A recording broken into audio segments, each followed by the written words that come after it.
Good night, viewers. Here are tonight's headlines.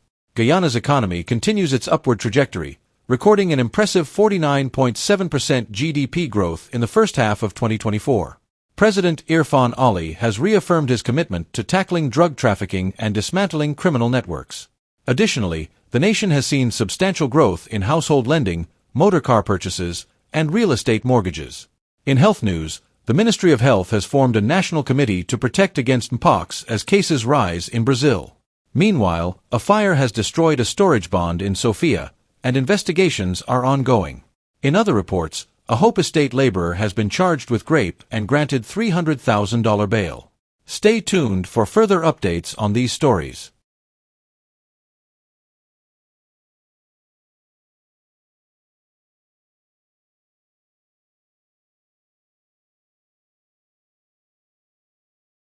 Fire destroys storage bond in Sofia. Investigation underway. A fire of unknown origin destroyed a storage bond located in a field, Sofia, on Thursday afternoon, leaving the structure completely gutted despite the swift response from the Guyana Fire Service, GFS. The fire, which started at approximately 14:30 hours, quickly engulfed the bond, which was reportedly used to store wood, spare parts, and other materials. According to eyewitnesses, thick black smoke could be seen billowing into the sky as residents gathered in the community. The owner of the bond, whose name remains unknown, was not present at the time of the fire. Bahia Fraser, a neighbor, recounted how rapidly the fire spread. "I saw the fire start from the neighbor's side, and the wind just carried it. It all happened so fast," said Fraser, who recently moved to the area. She added that a motorcycle belonging to a relative was also destroyed in the blaze. Fraser further noted that no one lived at the bond, and there were no signs of vagrants in the vicinity. "Nobody lights fires around here," she assured. The GFS has launched an investigation into the cause of the fire. As of press time, no official statement has been issued on the incident. President Irfan Ali vows to tackle drug trafficking, break criminal networks. President Dr. Irfan Ali has made a firm declaration that Guyana will not be used as a conduit for criminal activities, including drug smuggling, as the government intensifies efforts to dismantle drug trafficking networks within the country. Responding to the recent seizure of 4.4 tons of cocaine in Region 1, President Ali reaffirmed his administration's commitment to eradicating the drug trade, with the support of international partners. "Make no mistake, the bust is not the end of the matter. We are fully committed to working with our partners to destabilize and break the back of all criminal networks, especially those involved in drug trafficking within our territorial and airspace," President Ali stated. To counter the threat of drug trafficking, which poses a serious risk to national security, the president revealed that the government is in the process of securing advanced assets to monitor and address overflights in Guyana's airspace, often used by drug traffickers. "We are ready to work with you in dismantling the global empire that the drug trade has created, but we need that support. Every stakeholder, not just the U.S., Guyana, and the region, but all of us, share a joint responsibility," President Ali told international partners. The recent drug seizure, which was led by the Customs Anti-Narcotics Unit, CANU, with the support of the Guyana Defense Force, GDF, and the U.S. Drug Enforcement Agency, DEA, underscores the government's determination to combat narco-trafficking. President Ali stressed that this operation is just the beginning. "This operation is a clear demonstration of our resolve to combat narco-trafficking and to protect our nation from being used as a transshipment point for the movement of illicit substances," he added. The president issued a stern warning to those involved in drug trafficking, stating that anyone attempting to use Guyana as a drug transshipment hub will face the full force of the law. Guyana has historically been exploited as a transshipment point for drug traffickers operating between South America, the U.S., and Europe. Hope Estate laborer charged with rape, granted $300,000 bail. Parmeshvar Jacobs, a 20-year-old laborer from Hope Estate, East Coast Demerara, was charged with rape on Friday and granted bail in the sum of $300,000. Jacobs, also known as Andy or Akeem, appeared before Senior Magistrate Sunil Scarce at the Vigilance Magistrates Court, where the charge was formally read to him. The alleged offense is reported to have occurred between February 1, 2023 and February 28, 2023, at Hope Estate, East Coast Demerara. Jacobs, represented by attorney Bernard da Silva, denied the allegation.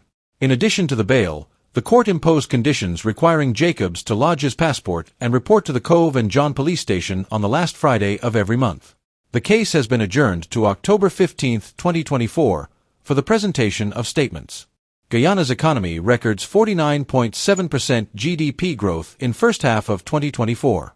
Guyana's economy experienced unprecedented growth in the first half of 2024, with the country's gross domestic product, GDP, increasing by an estimated 49.7%, according to the Ministry of Finance's mid-year report. This robust growth was driven by significant advancements in the oil and gas sector, which saw increased production and earnings.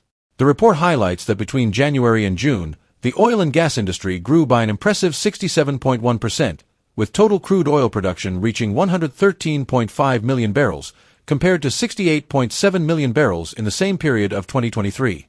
By June, daily oil production had surged to 624,000 barrels, reflecting the sector's rapid expansion. Beyond oil and gas, the non-oil sectors also performed well, contributing to overall economic growth. The non-oil sector saw a 12.6% increase in the first half of the year. The Ministry of Finance projected that non-oil growth for 2024 will reach 11.8%, with an overall GDP growth forecast of 42.3% for the year. However, some sectors faced challenges. Bauxite production declined by 20% in the first half of the year, while gold production dropped by 10.3%. Both sectors are expected to recover during the remainder of the year. The sugar industry, particularly affected by prolonged dry weather conditions, recorded a significant decline of 60.4%. On the other hand, rice production grew by over 17%, and other agriculture sectors, such as fisheries and livestock, showed promising increases. The manufacturing sector also registered growth, while the report noted an increase in the Consumer Price Index by 1.6% during the first half of 2024. The inflation rate is projected to be around 4% by the end of the year. Government expenditure surged by over 30% in the first 6 months of 2024, reflecting increased investment across various sectors aimed at fostering economic resilience and long-term growth. Guyana sees substantial growth in household lending, motor car purchases, and real estate mortgages. The Ministry of Finance's mid-year report has revealed significant growth in household lending, fueled by rising employment and expanding economic opportunities. The report shows an 11.6% increase in lending for motor vehicle purchases during the first half of 2024, leading to the registration of 9,420 new vehicles, a notable 41.9% rise compared to the same period last year. This surge in motor car lending reflects the growing demand for personal transportation among Guyanese households. A chart from the report illustrates a steady increase in motor vehicle lending in recent years, with a sharp rise in 2023. The ministry attributes this expansion to improved financial access, supported by positive economic conditions. In addition to motor vehicle lending, the report highlights a 7.3% growth in real estate mortgages for private homes during the first half of 2024. This rise is credited to government initiatives focused on house lot allocations and policies aimed at promoting affordable home ownership. The report's data indicates a steady climb in both house lot allocations and mortgage lending, underscoring the continued strength of Guyana's real estate market. The Ministry of Finance noted that the increase in both motor vehicle ownership and home mortgages is a positive sign for the country's economy.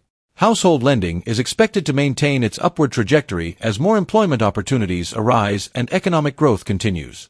Guyana's expanding economy, largely driven by the oil and gas sector, is benefiting households through increased financial stability and access to home ownership.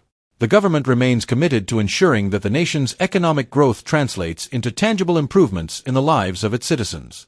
As government policies continue to promote financial stability, both the automotive and real estate sectors are expected to maintain their momentum in the latter half of 2024, contributing further to Guyana's overall economic growth.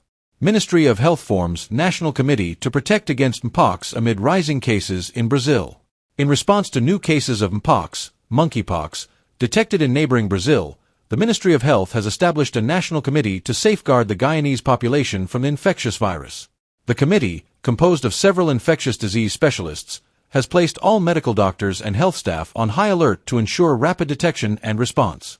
Minister of Health, Dr. Frank Anthony, confirmed the initiative during a press briefing on Tuesday, emphasizing the government's commitment to preventing an outbreak in Guyana. He recalled that during the previous outbreak, the country successfully isolated and treated its 2 confirmed Mpox cases. We have also been able to publish guidelines for our physicians on diagnosing Mpox and recognizing the key signs and symptoms, Dr. Anthony stated. To bolster preparedness, over 270 doctors participated in a refresher training session last week on diagnosing pox and differentiating it from other skin lesions. These lesions, caused by injury, infection, or disease, are a critical indicator in pox cases.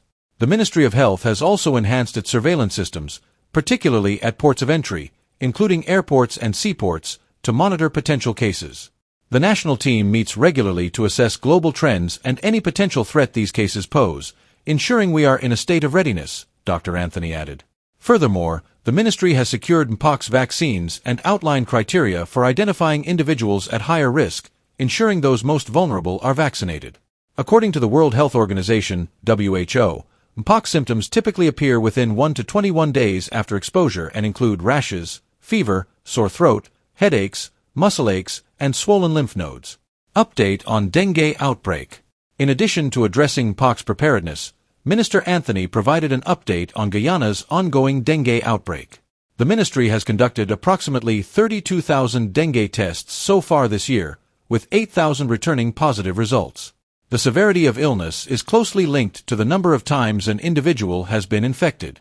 A team of epidemiologists is actively tracking dengue cases across the country, and efforts to reduce the mosquito population are ongoing. The ministry is increasing fogging exercises to combat mosquito breeding and plans to equip every community, through their neighborhood democratic councils, NDCs, or municipalities, with fogging machines to assist in the national effort.